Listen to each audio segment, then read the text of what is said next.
After the explosive car crash of 1967's Weekend, Jean-Luc Godard took a hard swerve to the left. His cinema, which followed on from the lead up to 68 and the years after it, engaged in a form of political Marxist guerrilla warfare with the French and global establishment. Godard would collaborate with Jean-Pierre Gorin on a series of films which tackled the political crises and cinematic follies of Hollywood cinema. They would go on to make a series of politically charged, difficult, quite didactic films together, which we are going to look at today in part 2 of our Godard special. So this is Godard Redux. This is Godard collaborating. This is Godard, not Godard the auteur. This is Godard trying to behead himself. Obviously, joining me this week to talk through a handful of these quite complicated films is Ralph Pritchard, as ever. Mike Gorin. No, you're more Godard. Maybe I'm more Gorin. Don't put yourself down. I am going to put myself down, literally with a needle. So hit me up. Last week, obviously, the week before, we looked at Godard's probably most iconic films, is the films that make him, the films that we still talk about when we talk about Godard. We talk about Breathless, we talk about Weekend, we talk about Pere la Fou. This is a period of Godard which is not even on the film circuit. This is like academic interest only for the most part, I would say. And people talk kind of disparagingly maybe about Godard's Marxist period or his revolutionary turn. It's not as simple as Godard reaching 68 and then making political films, because as we talked about last time, he was already mobilizing the weaponry. He was already deconstructing the kind of the format of Hollywood cinema before then. But this was a kind of a tone change. So let's kind of talk me through how you received these films, I guess, because we were both saying it was a difficult week of viewing, right? It was a very difficult week of viewing. We frequently exchanged messages, pained messages. We charged ourselves with 3 viewings: British Sounds, also called See You at Mao, Le Vent d'Et, Wind from the East, and Tout Va Bien, Everything's Fine. These films stretch across the period of Godard's collaboration with the Dziga Vertov Group, which attempted to make Brechtian cinema, espousing Marxist ideology through a kind of horizontal collaborative process. And it was very much in response to the 68 moment, which, as we know, was quite a big deal for French artists and intellectuals. But British Sounds is made in Britain and is in English language. Wind from the East. It's hard to recall details from it because it's so boring and awful. But it's a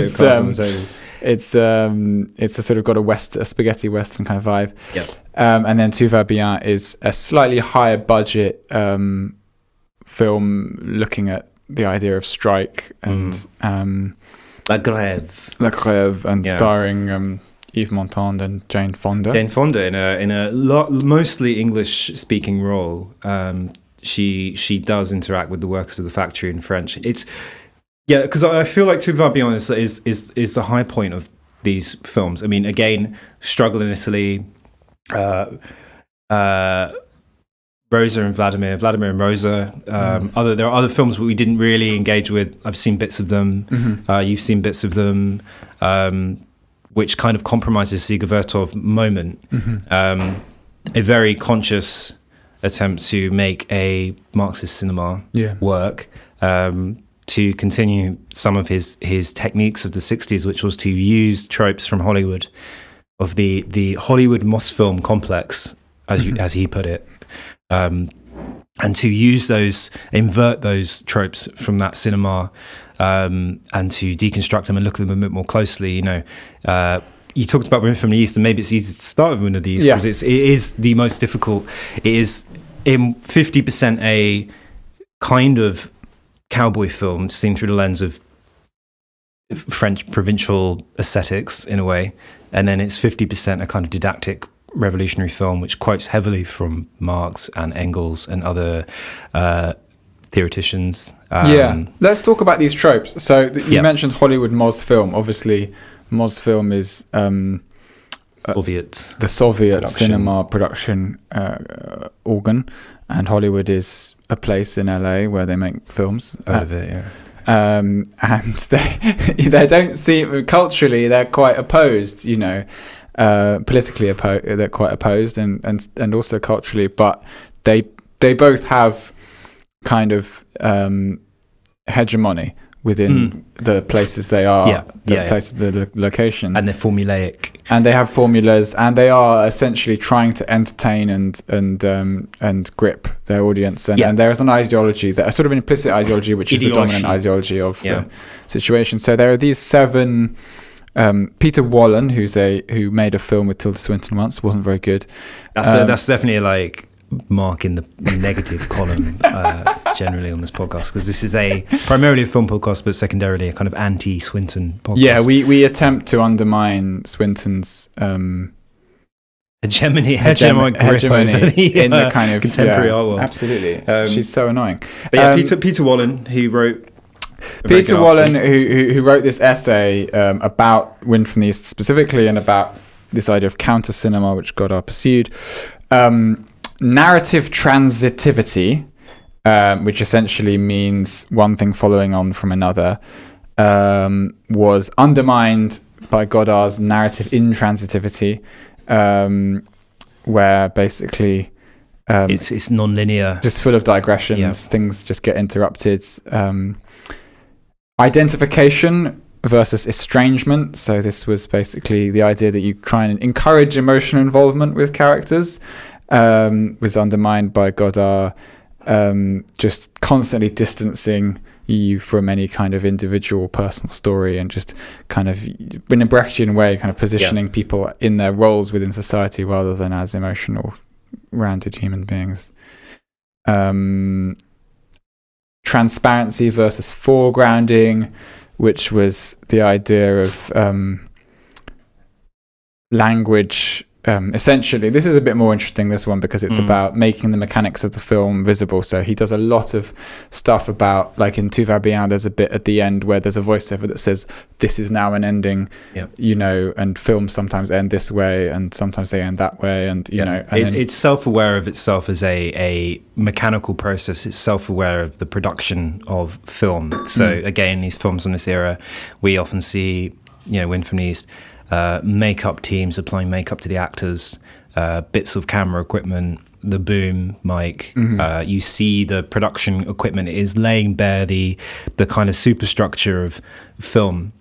Literally, the mechanics of how a film is made is on display. So that's one thing. He's breaking that, again, Brechtian fourth wall in a way, in a way that foregrounds the fact that you are watching a film, and a film is a constructed thing. That's what he's saying. This is a construction. This is a fabrication. It's not a magic spell, or he's trying to dispel the magic spell. He's saying this is actually a series of confrontations and power dynamics and financial arrangements. We see it in to kind of fast forward Tout Va Bien. There's a scene where we see the checks being written that will make the film. Yes. They're signing, and it's scenography, very materialist extras, analysis of the whole thing. Materialist analysis, and you see these checks being written. It's quite a good scene. It's lasts for maybe a minute and a half, 2 minutes, where somebody's just signing off these checks for various amounts of money that mean nothing to me because they're in francs in the 60s. So I don't know if it's a lot or not, but yeah.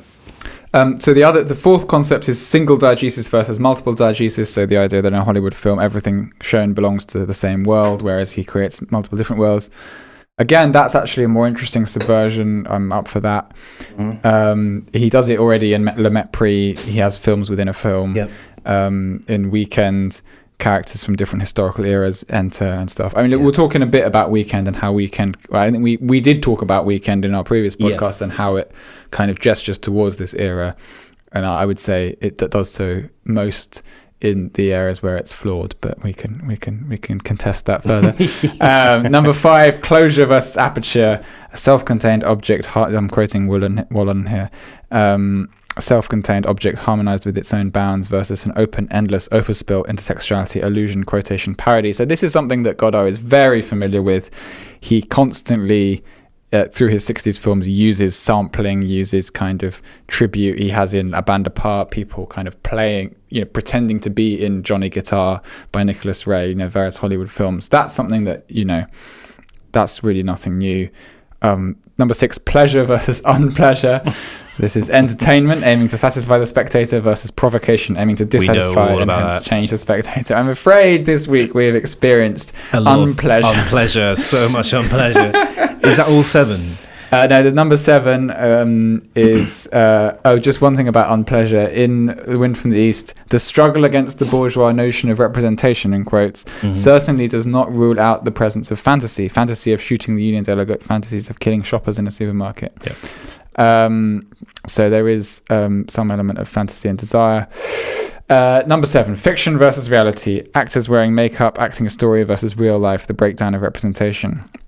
And this is an interesting point that I hadn't thought of, that in Vivre sa vie, you see the first germ of this particular kind of filmmaking, in my opinion, where Anna Karina's character decides to become a prostitute. Yeah. And as that section of the film begins, there's a montage of her going about her business, and you have these statistics on the voiceover saying what very basically relating to the sex work industry. Yeah. And this is a kind of a materialist comment on what's going on in the him drawing together different sources, different source materials that compromise the film with the political urgency, right?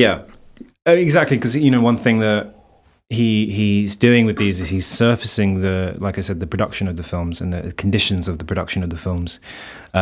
These are made objects, and obviously the way Woolen puts it in his article is that conventional Hollywood film is casting a spell over the viewer. It is the opiate of the masses in a kind of more, he doesn't use that terminology, but it is basically the same conclusion. It's the opiate of the masses.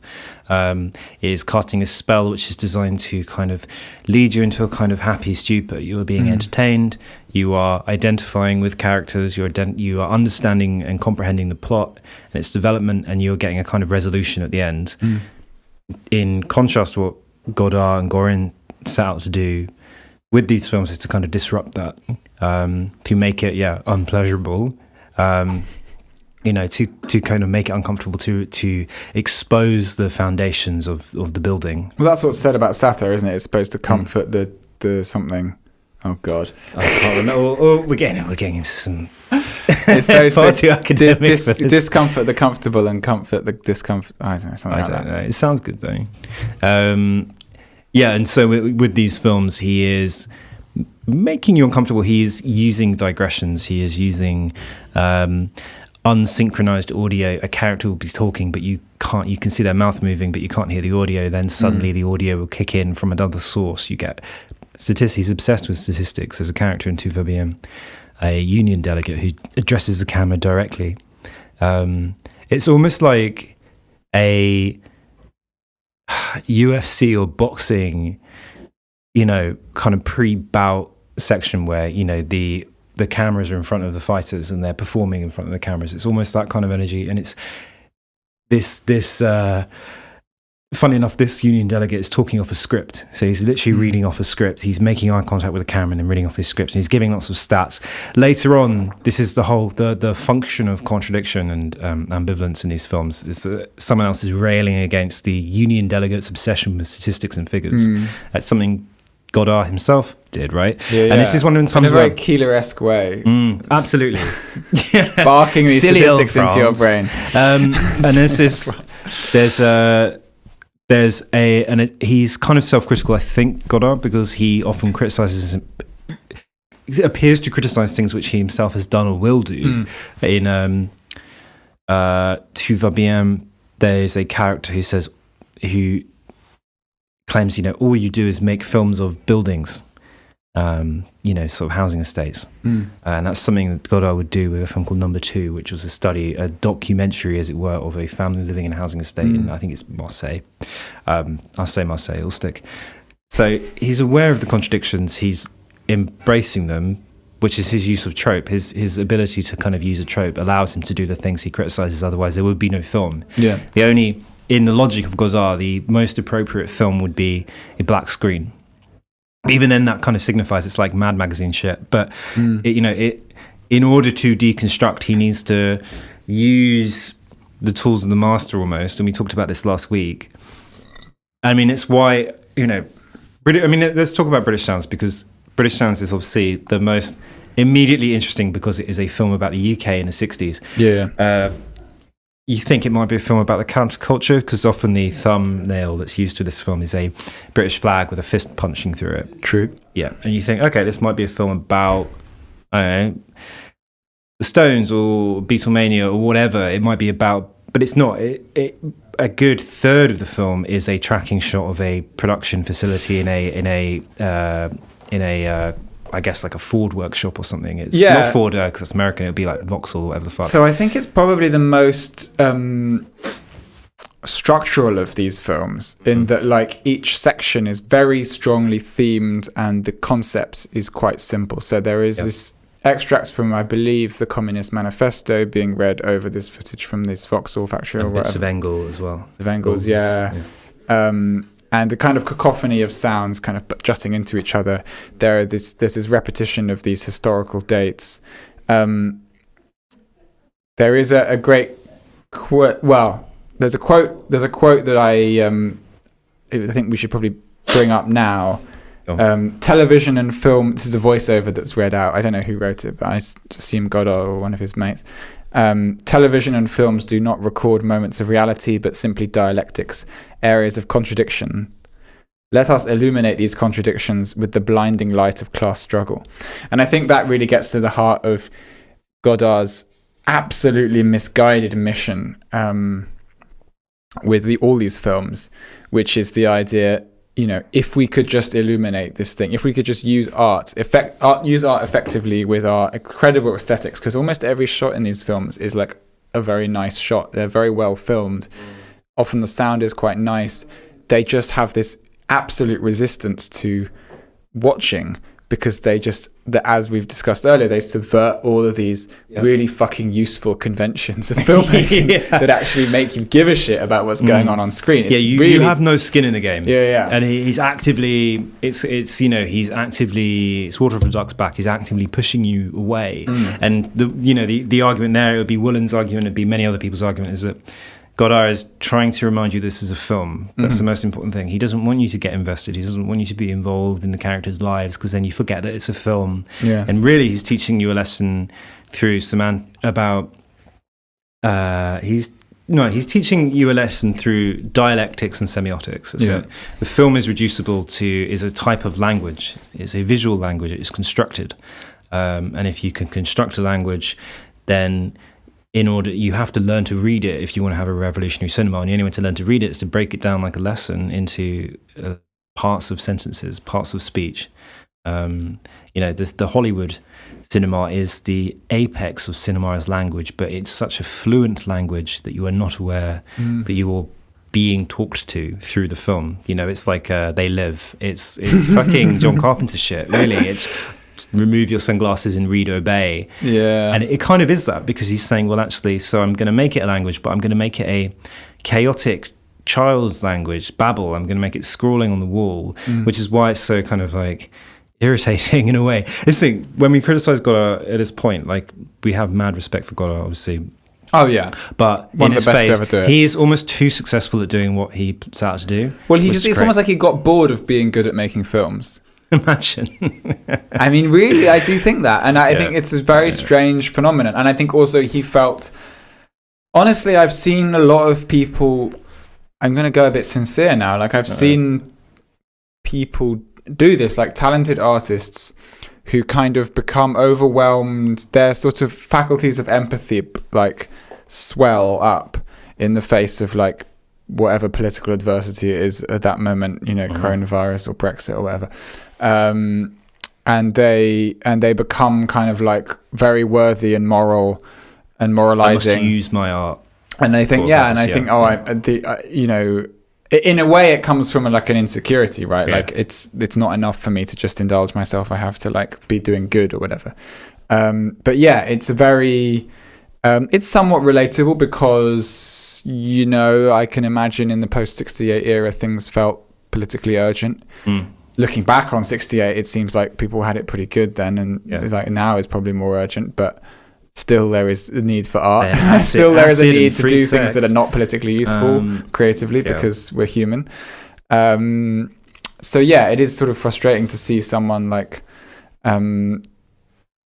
who's clearly demonstrated themselves to be an incredible artist and has accrued funds because of that, just making these incredibly didactic works that are just like hammering home a message that is just not going anywhere. No, because it's not comprehensible to, if his objective was to make a revolutionary cinema that was accessible to the people, there is imagine trying to, you're a union rep, you know, on the shop floor, or you're trying to convince someone to vote Labour. Vote even Ken Loach is better for this. Exactly. At least he tells stories. But to seek narrative and to seek identification with a work of art or anything is a literal. It's genetically encoded, for fuck's sake. It is literally something we seek from the world. To look at the chaos of the world and to seek some sort of order from it. You can reorder that, which is maybe what Eisenstein did in a way. Made a revolutionary cinema that was engaging and active and had a story and protagonists that you could follow,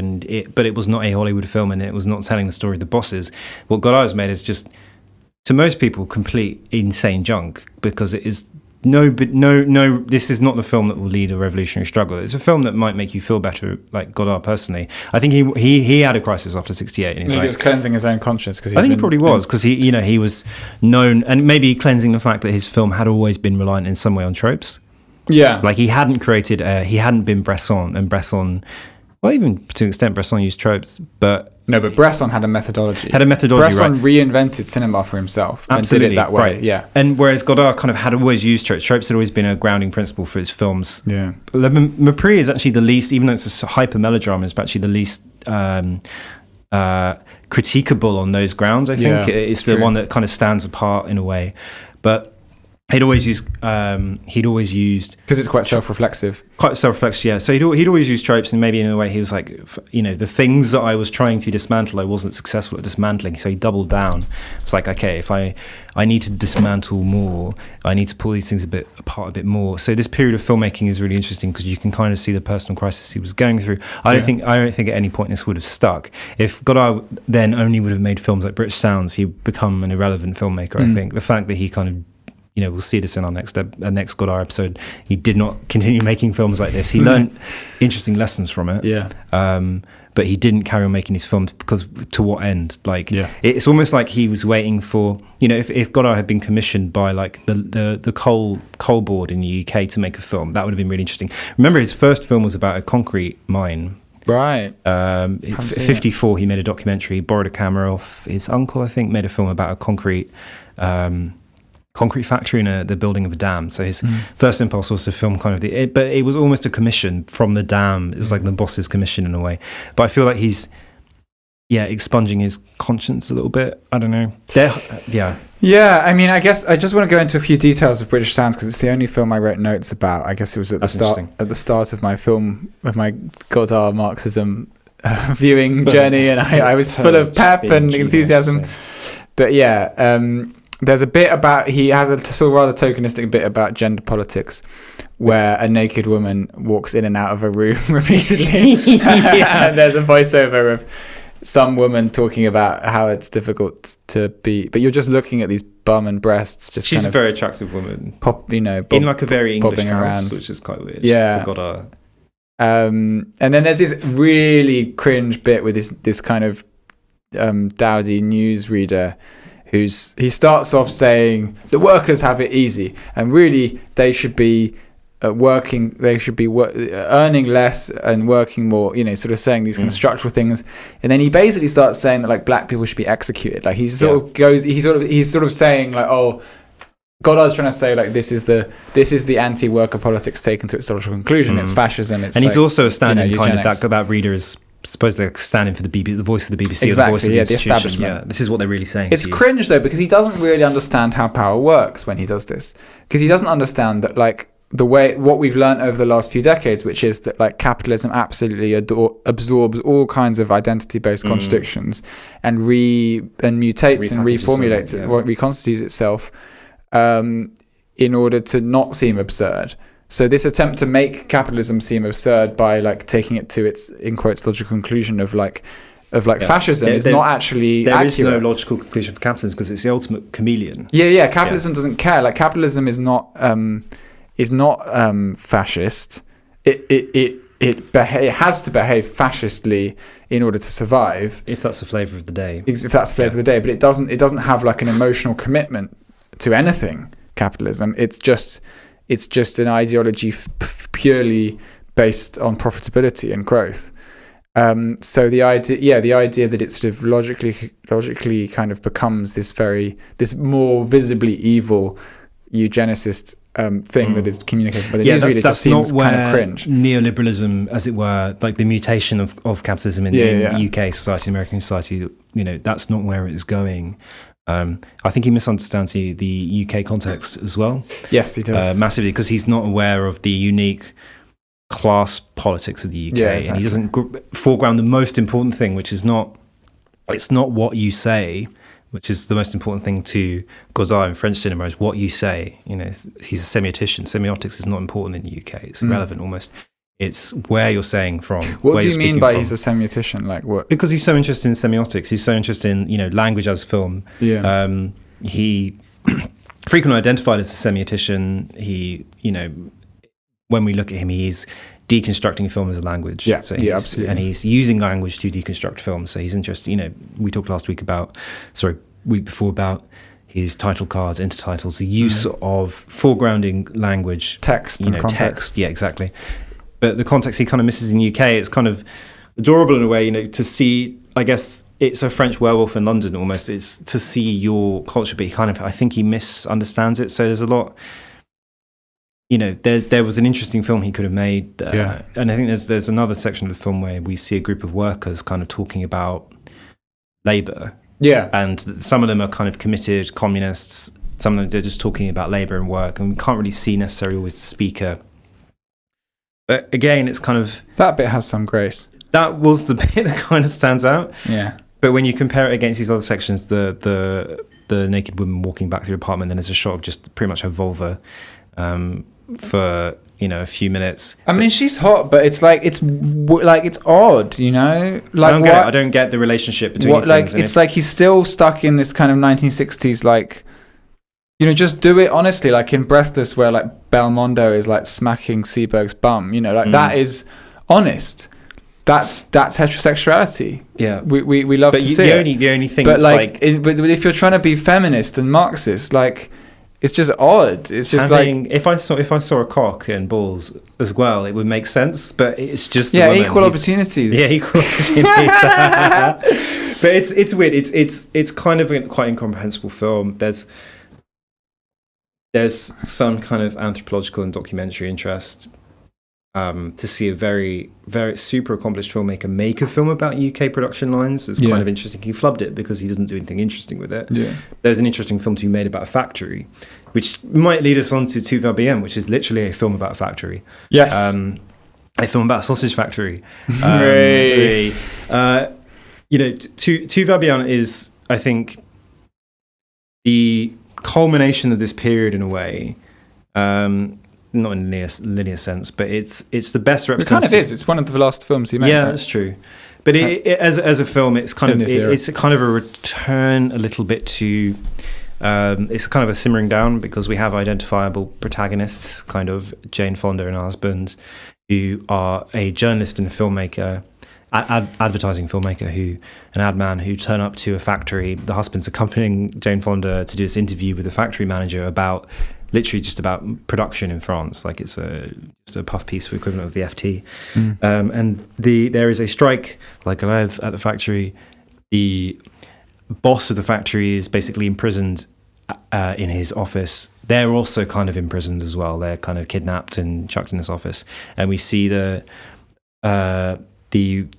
strike kind of spool out. Basically, it kind of runs amok. The workers are in charge of the factory. It's not sanctioned by the union, so the union man turns up and he wants to close it down. So there's a lot of interesting kind of antagonisms and contradictions between class politics within the working class. The self-interest of the union to kind of play the status quo almost, and the revolutionary fervor of the workers, the role of the journalist, like the fourth estate, the voice of the boss, because we get a big monologue from the factory owner. It's amazing. He's such a good role because he does this big monologue where he's like, I must go to a dinner party tonight. He's extremely French. The most remarkable thing about this film, in some senses, is the set design and the production of the film. There's a literal cutaway of the factory, which the camera doesn't kind of make enough of, really, but it kind of pans and we see all the rooms stacked on top of each other, which is really remarkable. It's fucking great. Cinematically, Tout Va Bien is streets ahead, I think. Yeah, way streets ahead. And I also, I just want to shout out, the bit of Tout Va Bien, I'll be able to speak most articulately about it because it was the only bit I wasn't staring at my phone. 100%. Was the penultimate scene in the supermarket, which is a tracking shot that kind of goes across the till line of a Carrefour, which is basically the French version of Tesco, and gradually shoppers are gathering around a man at a book stand who's reading out a revolutionary text, and the revolutionary text informs the shoppers that in fact property is a construction designed to oppress them, and actually they could just jack everything in the shop. Good fucking steal. And then they do that, and then it's prudent, basically. And then the cops turn up, and there's a bit of a hoo-ha, fracas. Bit of a fracas, bit of a kerfuffle, bit of an argy-bargy. And that's beautiful as a piece, as a scene, it's almost like a great short film. I mean, he would never get the money to make something like that, and if he hadn't kind of established himself, and it's like a really beautiful bit of like high budget rebellion. And I think that's what these films kind of aim for constantly, and that's the only time that I feel they really achieve it. I didn't buy the rebellions. We see a lot of micro rebellions in. We see a lot of utopias in Godard. We see it in Pere La Feu, where we have this kind of Robinson Crusoe element where Perrault, not his real name, but kind of Ferdinand. Like, Ferdinand. I can't really remember that. Amazing. Yeah, he has a monkey and a parrot and lives on the beach and reads books. Yeah, and we have in some of these other films in Weekend, we have the cannibalistic revolutionaries. That's my least favorite part of the week of Weekends. Yeah, the weakest part where is it gets very utopia, like his later work, his mid work.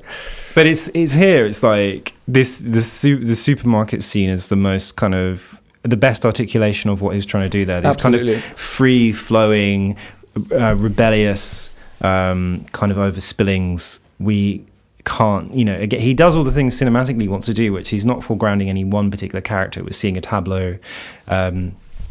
It's quite we're at a kind of middle distance, so it's hard to distinguish individual acts. It foregrounds cinema as cinema because we're aware of a camera on rails. It does all of that stuff without deconstructing them to the point where they crumble, which is what he does in large parts, Wind from the East and so on. He kind of hammers it too hard. Here he's really good, he's really informed. But obviously, at the same time, it wasn't Godard filming this, it was Gorin, because Godard had a motorbike accident at the beginning of shooting, didn't actually direct most of it. So Tout Va Bien not really a Godard film? It's not really a good. Should we be disregarding it? No, I think we should regard, because I think he still obviously informed it to a large extent, but I think some of these decisions I feel were Gorin mimicking Godard when he was good. Right. That's how I see it. Because the supermarket is a bit like the Weekend traffic jam. Totally. It's the traffic jam in Weekend, probably the most famous tracking shot in cinema history, maybe. But I feel like it's Gorin kind of interpreting what Godard should have been doing in a way. That might just be some pop psychology, I don't know. But that is quite a compelling end. Jane Fonda's very magnetic in it. I think there's a quite good scene where she kind of her job is she works like the American News Network or something, and she does her usual broadcasts. She says she has a 30-second segment, and she gives this kind of quite self-reflexive criticism of her own role and inability to tell the story of the workers in the factory. But then it's not actually her real presentation. She's just warming up. There's a good scene where Jane Fonda is talking to some of the workers, and they're talking about the difficulties of being a worker in France, like about what the statistics actually mean for a working person. They're talking about how difficult it is that it's intersectional, right? It's like the woman talking about how hard it is. Like she wants to go on strike, but she can't because she's got childcare duties. It's okay for her husband to go on strike. You know, he'll go on strike all the time, but you know, she can't. And she talks about the difficulties of raising a child and being a worker, living on the breadline. And there's some interesting bits where Godard is kind of very good politically and is actually fulfilling his need because it's an identifiable worker character telling their story, but it's not shown in a hyper Hollywoodized way because we're still at the middle distance, whatever. We can't see the worker's face really. It's kind of in profile. He's very good there. And he's kind of doing, you know, it's almost like he threw the baby out with the bathwater a bit, you know, but I wasn't swept up in 68. So maybe, you know, it was a necessary thing that he had to do. He had to. I think the 68 thing is just totally overrated. Yeah, I think. Well, it's part of the mythology of the 60s, isn't it? Like, it's it's a real warning against making like lockdown-based art. You know, because it's like 100%. It's like too late. You know, you might think this whatever thing is the top headline on the Guardian website right now is. I mean, it's even worse with like Trump or Brexit related art. You know, it's like the NFT that sold. It was the most expensive NFT ever. It was just like a GIF of animated Trump or something. Kind of shit. Yeah, I mean, the meaningless shallow shit. But it's like making work that's. I mean, it's fine to make work. Like, I mean, I've made video work that sort of comments on some of the kind of some of the collateral of COVID on our personal lives. Stuff to do with intimacy that's been kind of the case anyway before COVID. Yeah. But like stuff that's like resolutely headline topical. Yeah. Like I'm making a film. Making the aboutness, basically. Yeah, the aboutness. I'm making an artwork about it, man. It fucks it. You know, I'm making an artwork about Facebook taking our data. Yeah, it's all about that data. shit. It's like this is a moment on the lips, never on the hips. Exactly. Absolutely. But it's really that. It's kind of. It is, yeah. I think, the thing about 68, maybe I don't understand it well enough. I mean, you've got most of it's about crushed ambition because you've got the Prague Spring, which was crushed. You know, 10 years before, you've got the Hungarian uprising, another moment of kind of resurgence of political, sometimes quite reactionary, a movement in Hungary, which was crushed. You know, but 68 was crushed. Yeah, and it's interesting to think about this because we started this podcast in. A year ago, nearly. We're coming up to our year anniversary. Obviously, we did this podcast. We started this podcast because we wanted to do a podcast anyway, but we started it kind of prompted by COVID. Like, there's nothing. Like, there was a gap in our schedule to do it. And you know, 6 months after, like one of the most crushing. Think of all the defeats. One of the most crushing defeats. I mean, there's the student movement, and then there's like the war in Iraq, I guess, 11. which I was very young for. But yeah, like 2019 general election. You know, we did quite a lot of campaigning for Corbyn's Labour, and it was brutal. You know, how the Conservatives triumphed in that election. Now I feel quite kind of ironic about it. Whatever, I don't feel that attached to it all. But at the time, it was horrible, and it felt like our future really wasn't being cared for. And I think, you know, 68, there's a lot of chat about the kind of fervour and the excitement and the strike and all this stuff in 68, but there isn't very much chat about the fact that there was an election that year where the right triumphed, you know, and none of these films really seem to acknowledge that or like grieve that, or like they're all still in this state of like agitation. Something must be done. It's that Chernyshevsky, you know, what is to be done? It's the biggest. That was a question that was agitating Chernyshevsky in 19th century in Russia. You know, that was the most important question, and he produced a bit of work, a novel which trying to address that, and it's fucking dog shit. And there's a lesson for you. But art isn't for agitation. Art is for like honouring and grieving and understanding. Absolutely, it works at a lower register. Yeah, actually, and I think. One of the things, again, 68, a lot of freedoms were won. You know, I think culturally, more boundaries were pushed, you know, during the 60s, musically, cinematically, in literature. You know, there was a huge ground was made, actually. They were kind of more ground than people realised at the time. So in a way, Godard was actively doing something. He was kind of ploughing a furrow he didn't realise he was. Whether that would be social change or political change, that didn't happen, but cultural change did. in quite a big way. That's why we again, talking about capitalism packaging, it's why Beatlemania, or Liverpool's kind of like Liverpool's the city of the Beatles. It's become a brand. This is the branding exercise of neoliberalism. It repackages, it reconstitutes, and it neuters radical movements. It's why, in a way, that like the idea of Gallic cool, the cinema of Godard, the actual revolutionary cinema of Godard, was the cinema of the 60s, because that was a lot more challenging, and because it was more public, and it was more accessible, and it was more confrontational. That made ground, and that culturally changed things. I think, But this feels like a sort of gawky mismatch. This feels like Godard's cool cinema sponsored by Marxism.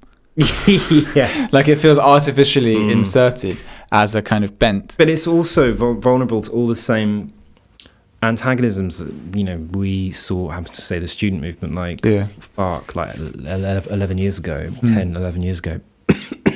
Because their, rivalries, factionalism, lack of direction, an agitation that was kind of ungrounded. With Godard, Wind from the East, one of the big reasons why he is considered a Maoist. I was talking to you the other day, why he's considered a Maoist filmmaker, is because there was a disagreement with the Communist Party in France, who were pro-Russian, whereas the true revolutionary stance was to be, as it were, pro-Maoist, because the Russian Revolution, as it were, had failed. It had been abandoned by mental, Stalin. Because wasn't Mao's China just as brutal? The Cultural Revolution was as, if not more brutal than Stalinism. But there was the winds of change, as it were, the very winds he tried to dissect in the film were influencing the film, because there was, again, it was aboutism. It had to be about Stalin. It had to be about what happened to the revolution in Russia. Yeah, there's this whole bit in Wind from the East, which is like a debate about a poster which shows Stalin and says murderer. Yeah. And again, it just feels so like weirdly contemporary, like not contemporary to now, but like contemporary to then. It just feels like watching a news broadcast from then. Yeah. It's like John Hold Smoke. That's the problem with this aboutist work, because he, again... I know we didn't watch it, but Vladimir and Rosa is a film about the Chicago 7.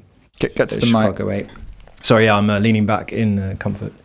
In horror. Ralph wanted me to be uncomfortable.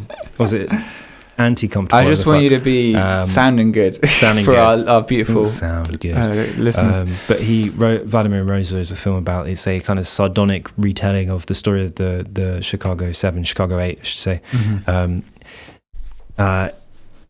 Again, it just feels like a newsreel. It's a series of provocative newsreels, as it were. Yeah. And why is it called the Dziga Vertov Group? Like, why do they think that they're working in the tradition of Vertov? I don't know. I don't know if it's because there's not much Vertov here. No, Vertov is much more impressionistic and and like pure cinema, whereas this is like shoehorning some bollocks in. And Vertov had a feeling for grandeur, which these films don't, and narrative. Even if his narrative was cinema itself, Man with the Movie Camera, or the city of St. Petersburg, or Moscow. He had a much kind of broader aim. I don't get the Vertov. Yeah, I don't understand. I think there is, like, somewhere, if you chase it down, there is a writing by Vertov, I think, that they're attaching to. Right. We can look it up. I don't know. We're not that kind of podcast. We don't do footnotes. But I think, I maybe, again, it was provocative. They were just saying, because he was, as it were, the godfather of Soviet revolutionary cinema. I mean, arguably, it should be the Einstein. Well, I was thinking Eisenstein would make more sense, because Eisenstein was quite dogmatic in this way and was making propaganda. But again, at the same time, Eisenstein was tarred by his association with his long-term association with, he continued making films for Stalin, even though it was, he was trying to survive, and caught, he struggled to make films in his late career. Bez and Meadow, failure. Lucky he wasn't shot. Nevsky was a wild success. Ivan the Terrible, first one, did okay. Second I love how much you know about Russian cinema. It's like you've just suddenly gone into that mode. It's like that's all I care about. The only cinema is Russian cinema. But then with Eisenstein, I read there's a really interesting. It's not apocryphal. There is a conversation. So Eisenstein went after Ivan while they were trying to struggle to get Ivan II through the censors and get it edited in a way that Stalin approved of, Eisenstein was called to a meeting about midnight by Stalin and Molotov. So he's there and he's gone to the halls of power. The cocktail fame.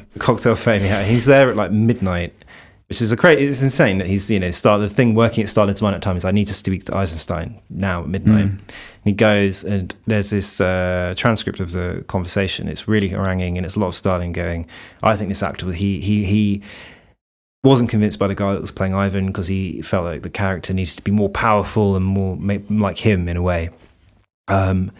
Eisenstein's very, very quiet throughout. It's a really, really good. It's a beautiful. It's this kind of weird monologue by Stalin, and then Eisenstein doesn't really say much in this meeting. It lasts about 20 minutes, but he does say he's very passive aggressive at one point, and he does say sort of well, this is what you wanted. At one point, it's the classic kind of any freelancer that's been in a room with, well, this is what you asked for. Yeah. Like, we're not going to do more than one back and forth on this. No. We've got 2 rounds of edits. Yeah. But it's anyway, that's kind of a digression. But yeah, Eisenstein almost feels like the more obvious, because Eisenstein did revolutionary narratives and had big, he filmed strikes in a factory. It seems like the obvious seed for, if you're going to make a film about a strike in a factory, why are you not referencing Eisenstein? I don't get it. I think it is just kind of some level of delusion, and I think also just there's the hangover of the 60s. Right, they had kind of a great deal of difficulty dealing with that moment, that post-68 moment. Yeah. So you see it as a crisis then? Yeah, I see these films as like intense anxiety. They're like, when they're not boring, they're anxious. Yeah. And I think that's the worst combination for a film.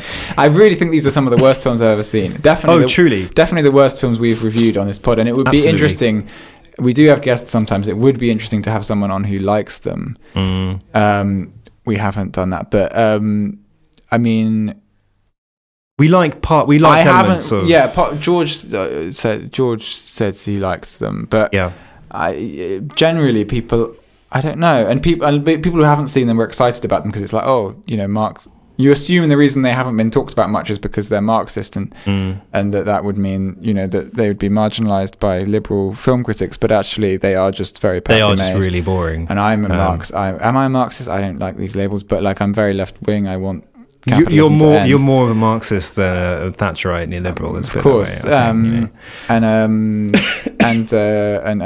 I think these films are fucking awful. Fucking shit. I don't think it comes from a place of anxiety. It's a lashing out. This isn't the foundations for a meaningful revolutionary cinema. It didn't even deconstruct anything, because everything he does in these films, he's already done.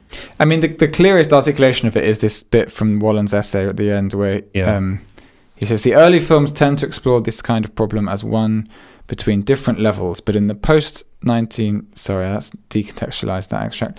That's very Godard. In the post-1968 films, there seems to have been a kind of flattening out, so that fiction equals acting, equals lying, equals deception, equals representation, equals illusion, equals mystification, equals ideology. Now, there's a lot of flaws. I'm not going to go debating society on this, but like going from deception to representation to illusion to mystification to ideology, there's a few problems there.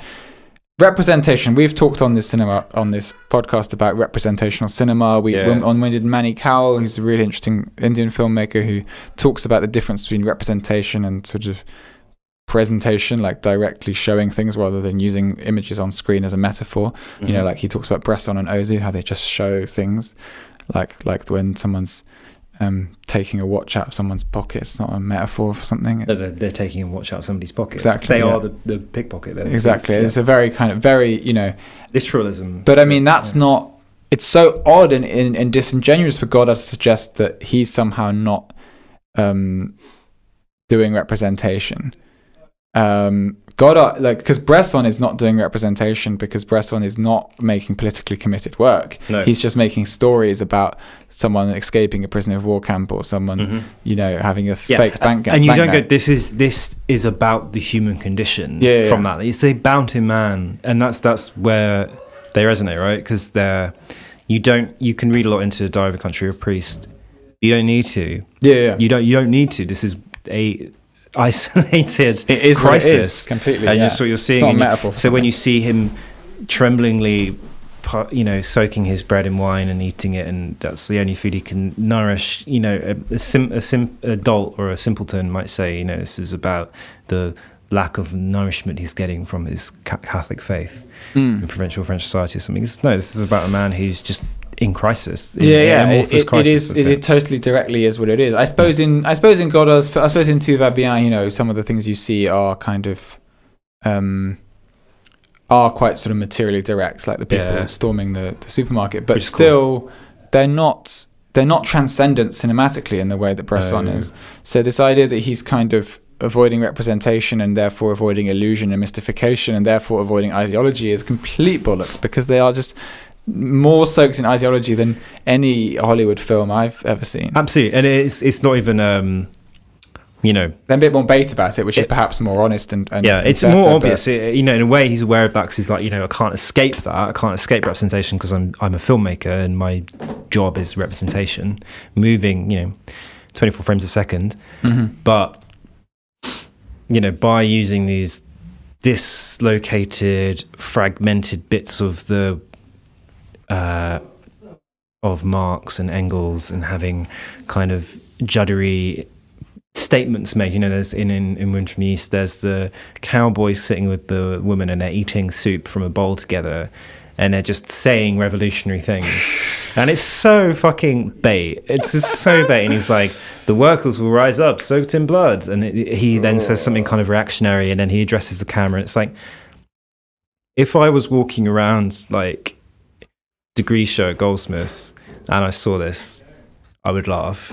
I'm looking at one of the greatest filmmakers ever to live doing this, and it's kind of like, come on. He made a lot of films. We're going to review more of them again. Do you have any final thoughts before we outro? I need to piss.